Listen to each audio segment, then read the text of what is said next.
আজকে অনেক দিন পরে বাবা, আমি আর বোন মিলে লুডো খেলছি, তাও আবার অনলাইনে। কারণ আমরা তিনজনেই রয়েছি তিন জায়গায়।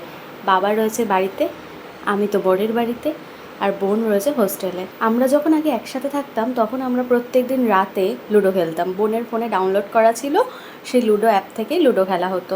আমি, আমার দুই বোন, বাবা সবাই মিলে লুডো খেলতাম। ভীষণ মজা হতো, সবাই মিলে গল্প করতাম, হাসাহাসি করতাম আর লুডো খেলতাম। আর আমার বাবার স্বভাব কি জানো, একটা ম্যাচ খেলা শেষ হলেই বলবে কি তাড়াতাড়ি আর একটা ম্যাচ চালু কর। মানে এত লুডো খেলতে ভালোবাসে। যাই হোক, আমাদেরও ভালো লাগতো খেলতে, তাই আমরাও সাথে খেলতাম। এখনও যদি আমি আর আমার বোন বাড়িতে যাই, তাহলে বাবা, আমি, বোন সবাই মিলে কিন্তু লুডো খেলতে বসে পড়ি।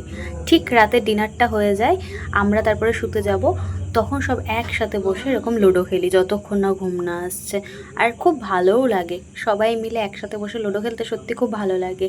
আর এতদিন পরে আমি, বাবার বোন অনলাইনে খেলছি লুডো, তাও প্রথমবার।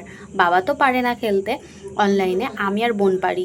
আমি আর বোনই প্রথমে খেলছিলাম, তারপরে বললাম চল বাবাকে শিখিয়ে দিই কীভাবে অনলাইনে লুডো খেলতে হয়, তাহলে বাবাও আমাদের সাথে খেলতে পারবে, বাবারও মনটা ভালো লাগবে। তারপর বাবাকে তো অনেক বুঝিয়ে বুঝিয়ে শেষমেশ পারলাম বাবাকে দিয়ে খেলাতে।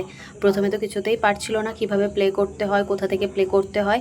অনেক বোঝানোর পরে এই যে প্লে করতে পেরেছে, আর আমরা লুডো খেলছি।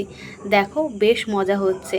যেহেতু পাশাপাশি নেই আর ফোনে কথা বলেও খেলছি না, তাই আমরা এরকম ইমোজি দিয়েই আমাদের মনের আনন্দটা বোঝাচ্ছিলাম। কখনো হাসছিলাম, কখনো অবাক হচ্ছিলাম, কখনো কাঁদছিলাম। বেশ ভালো লাগছিলো এইভাবে লুডো খেলতে। আর এটা যেহেতু প্রথমবার খেলছিলাম, আর বাবা যেহেতু শিখে গেছে, এইবার থেকে ভাবছি এইভাবেই লুডো খেলবো বাড়ির লোকেদের সাথে। তাহলে ওদেরও মনটা ভালো লাগবে আর আমারও মনটা ভালো লাগবে। যাই হোক, এই ম্যাচটা খেলার পরে আমরা কিন্তু আরও অনেক ম্যাচ খেলেছি। মানে বাবা ফোন করে বলছে যে শেষ হয়ে গেল, আর একটা দে, আর একটা খেলবো। তো এইভাবে আমরা পরপর 2-3টে ম্যাচ খেলেছি। আর সব থেকে বড় কথা কি জানো, এই ম্যাচে কে জিতেছে সেটা এখন বলবো না, সেটা তো লাস্টে দেখতেই পারবে। তবে যে জিতেছে সে প্রত্যেকটা ম্যাচেই জিতেছে। আর যখন আমরা বাড়িতে খেলতাম লুডো, তখন সেই কিন্তু প্রত্যেকটা ম্যাচে ফার্স্ট হতো। যাই হোক, সেটা তো পরে তোমরা দেখেই নেবে কে জিততো। আর এই যে এখন দেখো আমার সব কটা গুটি কিন্তু পেকে গেছে, আর একটা গুটি বাকি রয়েছে উঠতে। আর সিমির দেখো এখনও দুটো গুটি বাইরে ঘোরাঘুরি করছে। বাবা আর আমি কিন্তু সেম জায়গায় দাঁড়িয়ে। কে জিতবে কে জিতবে এই সময়টা হলে ভীষণ ভয় লাগে যে কে জিতবে। সিমি তো বুঝেই গেছে ও হারতে চলেছে। তো যাই হোক, কে ফার্স্ট হয়েছে দেখে নাও। ফার্স্ট হয়েছে কিন্তু আমার বাবা।